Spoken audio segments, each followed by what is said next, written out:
I wanted to comb your hair for so long. What's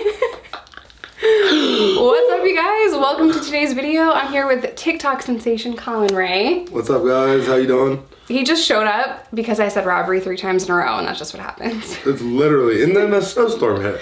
Yeah, so he might be stuck here. But in today's video, we're gonna talk about his charges, why he went to prison. I'm gonna try to comb his hair and ask him prison stories.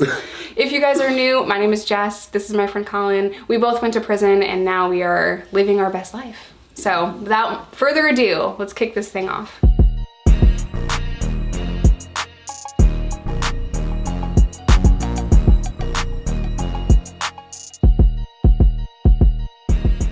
So why'd you go to prison?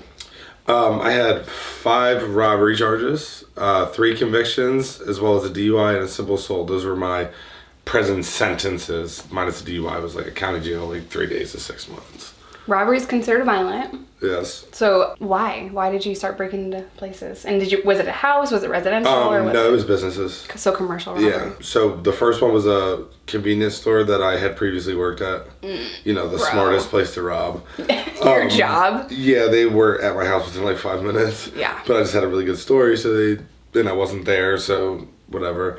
But no, it was just like in a time in my life where I just did not give a shit about anything. Yeah. Was lazy, didn't want to ask for anything, so I was like, oh, I'll just fucking take it. And of course, this is right after I saw the movie The Town.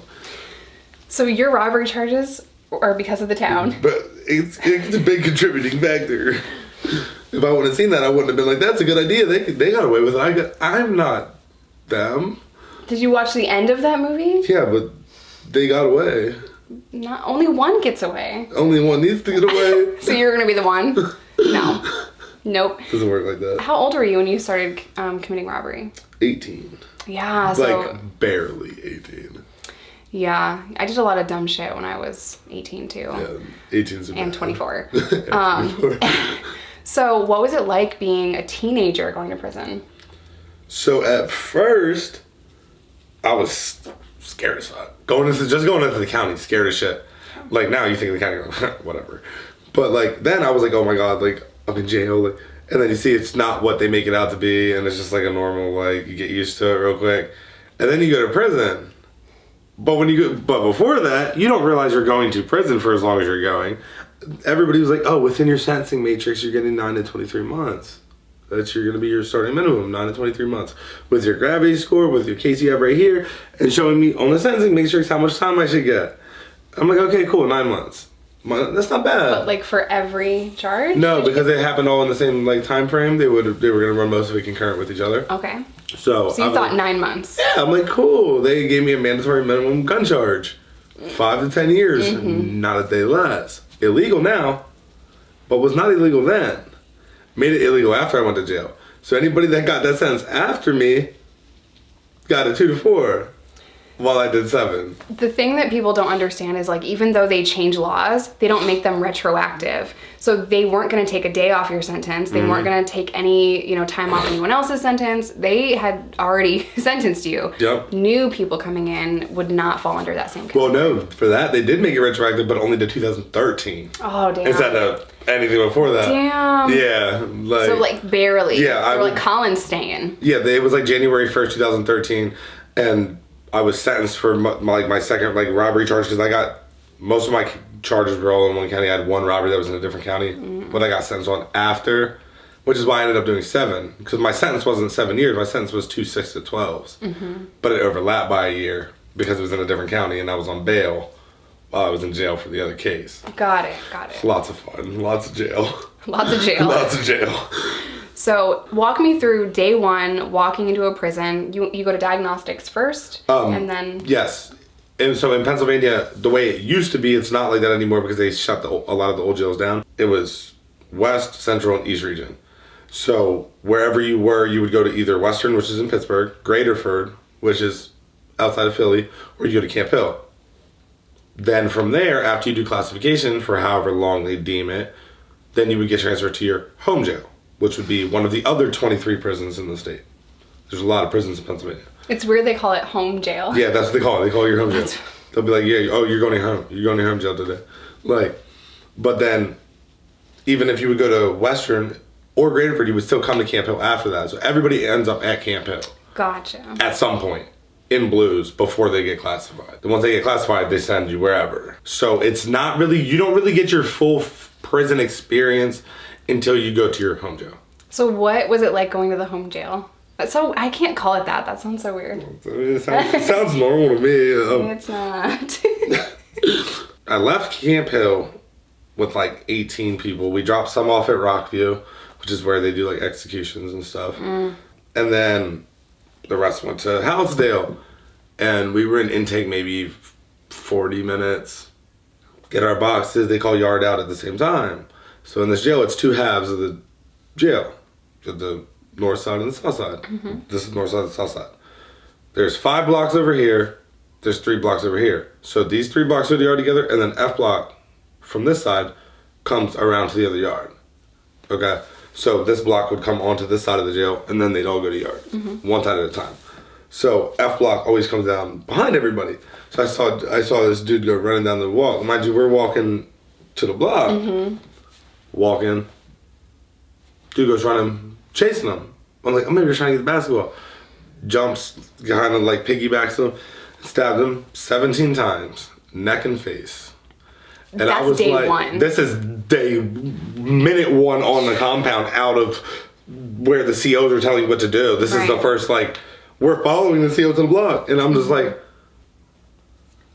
I'm still 18 at the time. I don't turn 19 for like another 2. I'm like, bro, I'm not gonna survive this shit. Like, I'm not. That's like red flag number 1. If you see someone running on the yard or running down the hallway or running in the hall, like, there's a problem. You know, they're not just running. Like, we can't run, actually. So you're supposed to walk. In certain facilities, you have to walk either with your hands in your pockets or behind your back. It's a defensive walk, so you're not, like, ready, you know? Day 1, saw someone get stabbed. Do you know if he was okay? Yeah, he got a fuck ton of stitches. But at that jail, if you get stabbed, like, you know, like in a lot of states, if you do something like that, you go to the hole, you get transferred out. There, a lot of times they transfer the victim of it. The victim? Rather than the person who did it. Because the person who did it normally has more people that will still do something to him once he comes back. That makes sense. Oh, you got my homie kicked out of the jail, and then we're gonna fuck you up. Yeah. Oh, you just sent him out. That's so crazy that you saw that day 1. Yeah, You're not even in the dorm yet. No. I wasn't even to the block. Like, didn't have sheets, nothing. So when you finally got to your dorm, like, what was that like for the first time? So, in that jail in Housedale, there's 64 cells on a block. 32 on the top, 32 on the bottom. 1 cell is an 8-man dorm. 12 cells is an 8-man dorm. Or 13. Everything else is just 2-man. Okay. So there's like 140 or so people on the block. That's a lot. I'm like, damn, there's 4 phones. Right? So I'm like, oh, that's going to be fun. I can just already tell that's going to be fucking, you know, great. And it wasn't terrible for the phones because they were $5 a call. Yeah. When they made them 89 cents a call, they made a phone list. Yeah. You had to sign up for it now. They didn't have a phone list before that. You could stay on that all day. Nobody would say anything to you. After that, no, people started getting their heads busted open. Right, because not a lot of people have money like that. Yep. So when everybody can afford them, everybody wants to get on the phone now. I'm all for people being able to talk to their family. I like being able to talk on the phone for 3 hours before because I had the money to do it. Yeah. But must be nice. Colin's all bougie with that phone money. That's my mom. My mom did that. You know who you are, Gina. You know what you did. So did they have, I know this is like a weird question to ask you, but like did they have open showers or cell showers? Cell showers. So like individual. Single. Yeah, so I make a lot of jokes. I'm sure you've seen them. Like, oh yeah, like this one time I got fucked in the shower when I dropped the soap and this and that. I'll just like roll past it like I never said it. Like real smooth. Like, and like, wait, what? Like, but I've told them so many times, like it's literally like if you go in the bathroom, it's like a stall, but just a shower in it. Yeah, I've had a dorm with both. Oh, really? The open shower and then the closed. See, there's only 2 prisons in Pennsylvania that have any like shower rooms anymore, and I think they closed both of them down. I think they're closing Huntington down. I'm not sure. It's so awkward. You like just get in, wash your bits, and leave with 7 other people. Yeah, that's no fuck that. Like, super uncomfortable. Yeah. So did you stay at that facility your whole bid? No, I stayed there from 2012 to the beginning of 2015. What was like the craziest thing you ever saw? So they had this like beef going on. It was with what they called, it was the Africans, meaning the people specifically from Africa. That was their, like, North Philly was over here, and then it was Southwest Philly, and then it was, like, the Africans. Yeah. And that was just how they were broken down in their little, like, segregated thing. They all went at it one morning, like, 20 on 20. And there was, like, multiple helicopters that had to come in. And, like, they rioted at that jail after I got transferred.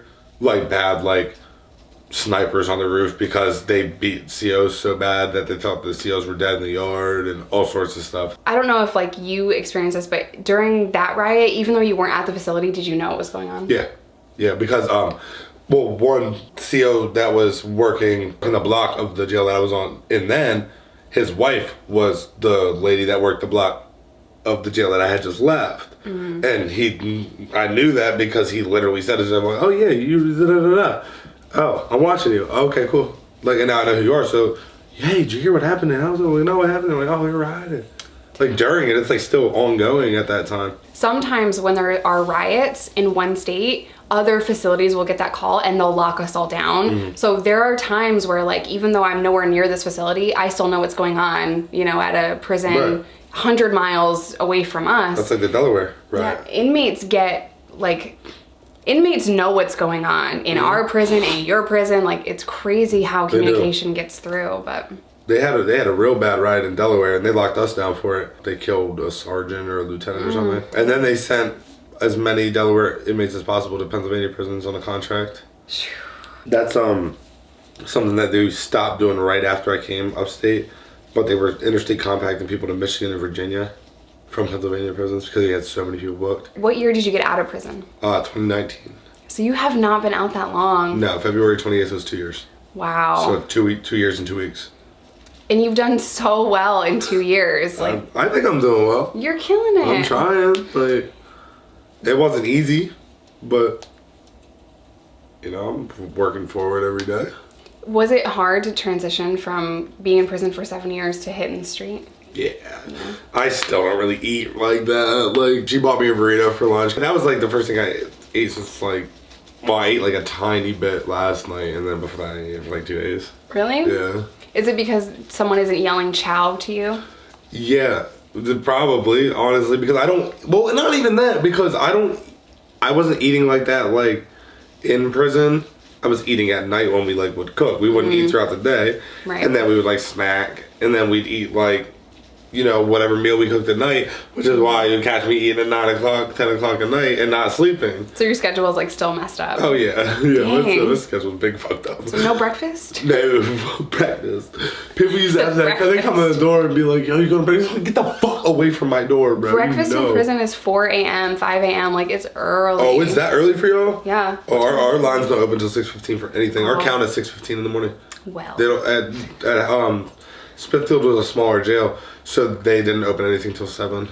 Dang. Yeah. Yeah, we ate mad early. Yeah, that's early as fuck. I would never have went to that breakfast ever. I went pregnant because I was already up and wasn't sleeping well, but then You kind of have to go the pregnant. minute too, that though. baby came out, I was like, no, I'm exhausted. That'd be hard. Yeah. Man, like not like, and I've heard this story. I was like, that had to be difficult. Like Mentally, I thought I could do it, you know, because I was pregnant my entire stay. Right. So I thought I had enough time to prepare, but nothing could have prepared me for Right. what I went through. So leaving prison, what was your first day like out leaving? My best friend came to get me. She was like the one person besides my mom that was like, you know, steady for me while I was in jail. Went to the gas station. All I want is a pack of gum, a Red Bull, and Newports. That's all I want. Had you been thinking about that? Oh yeah, I knew that was what I was getting. My mom doesn't know I'm home. I didn't tell my mom. So I'm like, okay. We go in, she's like, yo, you know, get your shit, so I go and get it. And she's like, hey, can you grab my debit card from the car? So I'm like, sure. I put the Red Bull down, I stick the pack of gum in my pocket, I walk out. You stole gum your first day home? I get halfway out the door, and I'm like, oh my god, I'm so sorry. Like I didn't mean to do that because, like, you know, if you go to commissary in Pennsylvania, if you go to commissary, you paid for that stuff a week ago. Yeah. So it's in your hands, it's yours. You know. So I just like didn't even think about it, and they literally just looked at me. They're like, "You just come home today?" Oh. Because they were in a prison town with 2 prisons in it. So they're like, "You come home today?" I was like, "Yeah." They're like, "Good luck, man." And I was like, "All right, dude." Like, most people wouldn't even have turned around. I was like, "No, like, I didn't mean to do it. Yeah. Like, I didn't think you were gonna call the cops. Like, you shoplifted." First of all, I don't believe that this guy with all these robbery charges didn't mean to steal that. I'm just playing. That's a good one. Okay, Colin. Oh, so you didn't tell your mom that you were coming home? No. So you just like drove to the house and surprised her? Yeah, so my best friend brought me to the house. My mom wasn't even there. My sisters were there, but my sisters knew I was coming. So I went, hugged them, cried, hugged them more and cried a lot more. And then saw my dad. And that was like, damn. Because like he wasn't the same. Like my dad died of dementia like a month after I came home. Like a month and a half, like 6 weeks. So like he was like well into it by then. Like he was like, "Hello?" He was just like staring at me. I was like, "Do you know who I am?" And he like literally was just like, he was like Colin Anthony Ray. I was like, yeah. I was like, damn, you had to be with the whole government, dude. Like, fuck. But he remembered you. Yeah. And then he started calling me his robber for the next week. Oh because he couldn't remember my name. And then he passed away. Yeah. Oh my gosh, I'm so sorry. Oh, it's okay. And then my little sister came home. And I went and hid in her room, and my other sisters told her to go upstairs. That's the sister that you'll see in like a lot of my videos. And she came in and she started bawling and crying. And then while we were in there doing that, my mom came home. So then everybody goes downstairs. I stayed upstairs. I wanted to make sure that they were recording. That was the whole purpose. Like I wanted to just capture that moment. Not for TikTok. I didn't even know what TikTok was. Yeah. I just wanted that to be able to like go back and look like, damn, wait, that's like the most like pure like joy that I could give her. You know what I mean? And it's that. Like, yeah, she'd have been happy to come pick me up. But to not know that I was home and then boom, turn around and like your son's in front of you that you thought, you know what I mean? Like that's different. So I come in and that's when they started recording. I have that video. That's the first video that I had go viral. And we just sat there and just cried for a minute. And she was just like, and I told my mom so many times I was going to do that to her. But she never like thought I actually would, which is why I still like, she don't expect like that. You know what I mean? Like, oh, I couldn't do, Mom, of course I would tell you I'm coming home. Of course I'm gonna tell you, Mom. But yeah, it was wild. I got out like 2 weeks early. And something that Arkansas calls an EPA. It makes no sense. I can't explain it. Don't even ask. And my mom didn't know. And I called her from some weird number because someone picked me up. And she was bawling because she's like, we don't have a time limit. Like, we can just talk. Right. Yeah, we can just talk. Like, however long you want to talk. It's so emotional coming home and seeing your family. Is. I actually didn't get to see my family for years after I came home. Really? I video chatted them, but I was in Arkansas. I was 1,300 miles away from home. Right. But coming home is like such an emotional thing, but it's not always like happy. Like, were you nervous to leave? Yes, I was very nervous. And it wasn't a nervous like, am I going to be back? It was a like, how am I going to ensure that I don't come back? Yeah. What am I going to do to put myself in a position where I don't feel like I ever have to break a law again? And like, don't get me wrong, there's certain situations where like things happen, you know what I mean? But there's a big difference between defending somebody in a situation than robbing a store. You know what I mean? Like, I know for a fact I will never get in trouble for anything like that again. And that's something I can say for a fact. I can't say that I will never be in trouble ever again because you never know. The stress and the anxiety surrounding just getting a job as a felon, getting a place to live as a felon, like that is so hard. So I remember being that scared too. Like, how am I gonna eat? I sold drugs. That was how I make money. So how am I supposed to eat and feed a kid? Fuck, feed a kid, get the kid out of DHS custody. So there was a lot of pressure on me. I think if we offered jobs to felons day one, that would change recidivism rates. Yes. What's one piece of advice you would give yourself at 18? The biggest piece of advice that I would give myself is just to like care about people more, like earlier on. Like I care about a lot of people. You know what I mean? I didn't before. And maybe if I would have shown people that they mattered more, I wouldn't have put anybody in the situation that they were in. I like that. Care about people more. I feel like nowadays, like, people care, but like people don't really care. You find good people, of course, you know what I mean? But as like a general rule, like it seems like it's just more bad than good lately, and it kind of sucks. It's also very hard to be on the internet. That is dead ass ice hitting my window right now. The internet's hard, you know, so it's difficult to have platforms like ours because we're not talking about like food or like makeup or clothes. We're talking about prison. Right. We're talking about being felons and life after prison. I talk about drug addiction. Like these are not things that people take very easily, you know. Maybe they've had an experience with someone that broke into their house, or they got hurt by an addict or someone with mental illness issues, you know. So it's heavy. It's very difficult. I have some questions for you from my audience. Who's your biggest inspiration? My mother. My mom, I've seen her literally, so like, raise all of her kids, obviously. Hi, Mom. As soon as I went to prison, she went to college. So I was there she started the year after I went. I was there for 7 years. She graduated the year before I came home. Got this degree while also taking care of her mom. You know, Mom, you know you fall all the time, stop. My grandma, she just likes to fall. She's a habitual faller. And she won't use her fucking walker. She just doesn't use it. Stubborn. I wouldn't either. Do you, Mima? And then my dad being sick, dying of dementia, and then having kids that she's taking care of. Like, she had a lot and still came to see me every week and answered the phone every day. She's a superhero. Yeah. So, yeah. Biggest awesome. one for me. What is something you want viewers to take away from your story? I say it all the time. But I say it all the time because it matters. It does not matter what you did. It matters what you do moving forward. Stop letting your bad decisions and your mistakes define your future. Okay? I have 3 felonies. PTSD, depression, I've been abused. Why can't you be in the same position I'm in right now? You can. Stop using things as excuses. Move past them. Work hard on yourself. What's the most important bit of your life? I love you so much. I think the most important bit of my life was that first 18 months that I was home. Before this really like started. And like when I say started, like I had 200K, but like it wasn't like where it was a living. Really up until COVID, from when I came home to really when COVID hit, honestly. So like that struggle. Like, yeah, because like that shit put me in a position by working hard. That's the reason I'm where I am now. Yeah. So I feel like that was the most important. Like, that's funny you say that because Reese and I were talking the other day about how I used to make him sandwiches on our work break or on our lunch break. We used to work together, and I don't even know if I could have afforded all the sandwiches that man could eat. He's huge, you know? So I told him that, and he's like, really? I don't even, it's so crazy that we don't even remember that, but like I was making him 3 sandwiches for lunch in my crappy little apartment. We'd watch Prison Break or something on our lunch break and then go back to work. But that time was amazing. Right. We didn't have shit. We had each other. Right. And that time was great, you know, and I never want to forget that. The first year I was home, it was hard as hell. It was a struggle, you know? Now, like, were you and him together when you went in? No. Okay. Nope. I met him at this job that I got. He asked me out 4 times. I said, hell no, you're in drug court. You are living at your grandma's house. Like, no, I'm trying to get my own shit together. Right. I can't help you get your shit together. And then I'm like, shit, he's really cool.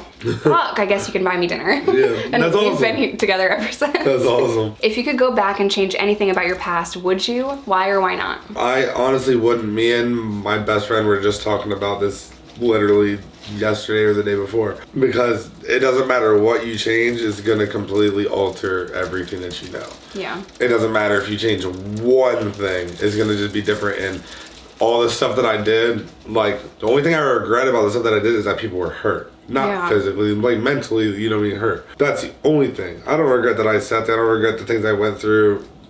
None of that, because it all put me where I am. And I'm, like I say all the time, there's a difference between being proud and not ashamed. There's differences, okay? People be like, oh, you're proud of what you did. No. But I'm not ashamed. Right. There's a difference to me. Like, no, there definitely is. Like, I'm not proud of my past. I'm proud of how I overcame it. Yes. Yes, exactly. So what's your job now? Where can everyone find you? What do you do? Who are you? My job now is to make the little TikTok videos that I make. He's a big deal. Is my job. I make decent money doing it, more than I make doing, you know, the warehouse work. And I was making good money. Like, that's the thing. Like, everybody's like, oh, you got it handed to you. Like, I was working 12-hour shifts.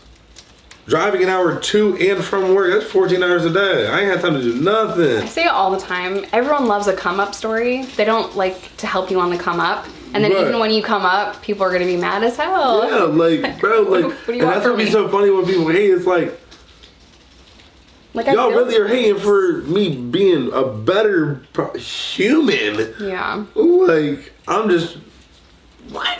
Well, I'm so proud of you. Thank you. Your TikToks are mediocre, though. I'm just kidding. Mine are mediocre. I'm so proud of you, and I can't wait to see what you do in the next 2 years because you've You gotten too. this far in 2. But Imagine. you too, though. Yeah. You too, like, seriously, like, listen, the prisoners are about to take this shit over. We're taking over. We're taking this shit over. I want to take over from my house, though. I'm not gonna lie. Oh, no doubt. I'll be on the front line. It's fine. Just send me where it's gotta go. Send me a Zoom link. I'm not leaving. All right, you guys, make sure to go follow Colin on YouTube. I'll leave all of his social media links in the description box down below. Thanks for coming over. He just like literally popped into my house. No heads up. I'm at the airport. I'm coming over. Who knows if you're even gonna catch a flight out of here. Y'all hear that? That's ice. Yeah, that's not good. We got a guest room. Thanks for having me. Seriously, I really do appreciate it. You know, I was looking forward to it for a while. Like, you know, you're a big deal. You don't, you know, you are. Like, no, you're doing. You're a big deal. No, we all are though. Every person is a big deal. You Yeah. know what I mean? It's just the way you get your story out there. You're doing it, I'm doing it. You know what I mean? And we're able to help people while we do it. Yeah.